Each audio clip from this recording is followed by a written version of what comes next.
दोस्तों, जैसा आप सभी को पता है कि 4 सितंबर के दिन हमारे चंद्रयान-3 को इसरो के वैज्ञानिकों के द्वारा रेडियो सिग्नल के जरिए स्लीप मोड में डाल दिया गया था। इस प्रक्रिया में पहले चंद्रयान-3 के विक्रम लैंडर को स्लीप मोड में किया गया था। उसके कुछ घंटे के बाद प्रज्ञान रोवर को भी स्लीप मोड में डाल दिया गया था। साथ ही प्रज्ञान रोवर और विक्रम लैंडर की पोजीशन को ऐसे किया गया था कि जैसे ही 22 सितंबर को चांद पर सूरज निकले तो सीधा उसके सोलर पैनल पर सूरज की रोशनी पड़े, जिससे कि वह दोबारा जाग सके और अपनी मिशन को दोबारा से पूरा कर सके। लेकिन फिर भी सोते हुए चंद्रयान-3 ने एक ऐसा कमाल कर दिखाया है जिसे देख दुनिया भर के वैज्ञानिक तंग रह गए हैं और उन्हें चंद्रयान-3 के कारनामों पर यकीन नहीं हो रहा है।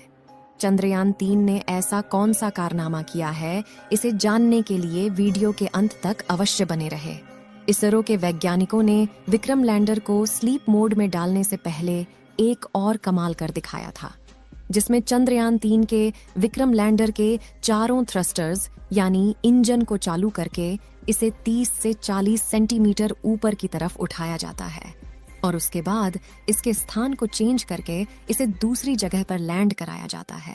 आपको जानकारी के लिए बता दें कि चंद्रयान-3 के लैंडर को दोबारा से उड़ने के लिए नहीं बनाया गया था। इसका मकसद केवल एक बार चांद की सतह पर सॉफ्ट लैंडिंग करना था, उसके बाद वहां पर जानकारियां जुटाकर और साथ ही प्रज्ञान रोवर की जानकारी को धरती तक सफलतापूर्वक पहुंचाना था। दोस्तों, यह भारत के लिए एक ऐतिहासिक जीत थी, क्योंकि ऐसा इतिहास में किसी भी देश ने नहीं किया था। जबकि हमारे भारत देश के होनहार वैज्ञानिकों ने चंद्रयान के लैंडर को कुछ मीटर की ऊंचाई पर ऊपर की ओर उड़ाया और फिर उसके जगह को चेंज करके दूसरी जगह पर उसकी लैंडिंग सफलतापूर्वक कराई गई। आपको बता दें कि हमारे चंद्रयान के प्रज्ञान रोवर ने चांद की धरती पर ऑक्सीजन को भी खोज लिया है। चांद की धरती पर ऑक्सीजन का पाया जाना किसी खजाने से कम नहीं है, क्योंकि आपको पता ही होगा कि मानव जीवन के लिए ऑक्सीजन कितना ज्यादा उपयोगी है। हालांकि चंद्रयान-3 चांद पर हाइड्रोजन की खोज नहीं कर पाया, जबकि इसके साथ साथ और भी कई सारे तत्वों की खोज किया है, जिनमें sulphur, aluminium, calcium, iron, chromium, manganese और सिलिकॉन शामिल हैं। दोस्तों, चंद्रयान ने चांद पर पहली बार सल्फर की खोज किया है। इससे पहले किसी भी देश ने चांद की धरती पर सल्फर की खोज नहीं की थी।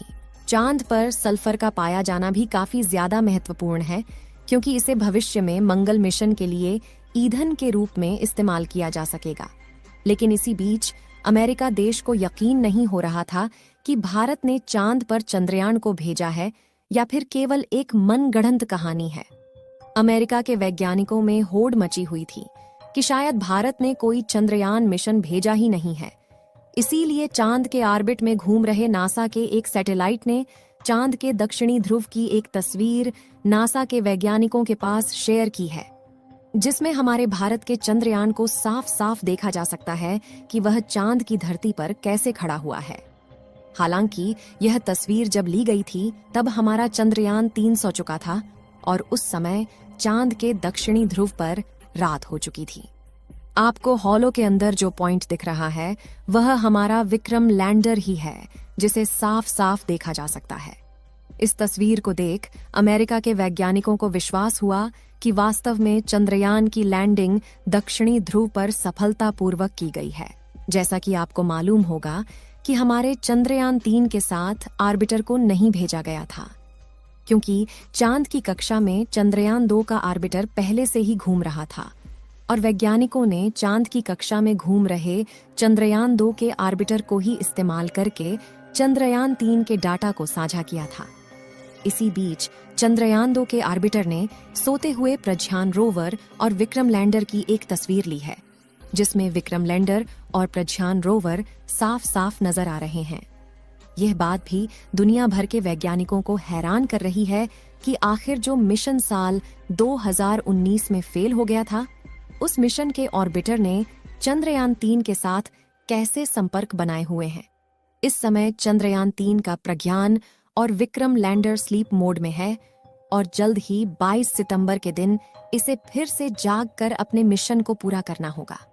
जैसा कि आपको मालूम होगा कि चंद्रयान के प्रज्ञान रोवर का चांद पर हाइड्रोजन की खोज करना बाकी है, लेकिन वैज्ञानिकों का कहना है कि वह प्रज्ञान रोवर और विक्रम लैंडर का चांद पर पुनः जागना नामुमकिन सा लग रहा है, क्योंकि इस समय चांद का तापमान लगभग -250 डिग्री सेल्सियस तक पहुंच चुका है और ऐसे में चंद्रयान 3 के उपकरण सही सलामत रहे ऐसा हो सकता है। लेकिन विक्रम लैंडर और प्रज्ञान रोवर में बैटरी लगी हुई है, जिस बैटरी को चार्ज होने के लिए सूरज की उपस्थिति अनिवार्य है। और इस समय चांद के दक्षिणी ध्रुव का तापमान काफी ज्यादा कम हो गया है, जिससे कि उसकी बैटरी खराब होने के चांसेस बढ़ गए हैं। यहाँ गौर करने वाली बात यह है कि वैज्ञानिकों ने इसकी बैटरी में काफी ज्यादा इंसुलेटर का इस्तेमाल किया है, जिससे कि यह इतनी ठंडी में भी सही सलामत बनी रहे। लेकिन -250 डिग्री सेल्सियस की ठंडी को झेल पाना इतना भी आसान नहीं है।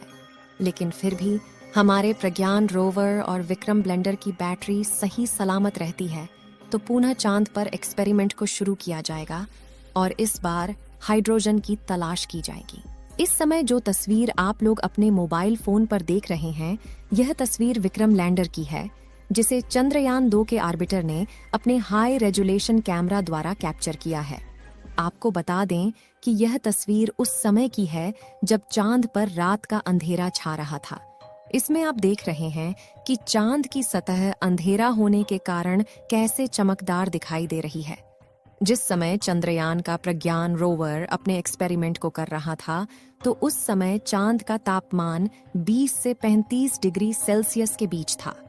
ऐसी में भी प्रज्ञान रोवर को जितना समय मिल पाया, उन्होंने इतने समय में कुछ तत्वों की खोज की और वहां के टेम्परेचर की जानकारी को वैज्ञानिकों तक भेजा था और साथ ही वहां के प्लाज्मा रेडिएशन के बारे में भी स्टडी करके विक्रम लैंडर ने जानकारी दी थी। अब चांद के दक्षिणी ध्रुव पर 22 सितंबर के दिन सूरज उगेगा और सूरज की पहली किरण पड़ने के बाद प्रज्ञान रोवर और विक्रम लैंडर जाग उठेगा। विक्रम लैंडर और प्रज्ञान रोवर के सारे आउटपुट सिग्नल को ब्लॉक कर दिया गया है। केवल विक्रम लैंडर के इनपुट सिग्नल को चालू रखा गया है, ताकि जब 22 सितंबर के दिन चांद पर सुबह हो तो वैज्ञानिकों के द्वारा रेडियो सिग्नल के जरिए दोबारा से चंद्रयान को जगाया जा सके। और अगर विक्रम लैंडर सही सलामत रहा तो रेडियो सिग्नल का जवाब वापस धरती तक आएगा। इस वीडियो को यहीं पर खत्म करते हैं। आप सभी लोग चंद्रयान 3 के दोबारा से जागने की दुआएं कमेंट में करते रहे ताकि हाइड्रोजन की खोज की जा सके। इस वीडियो को एक लाइक जरूर करें और अपने मित्रों तक इस वीडियो को शेयर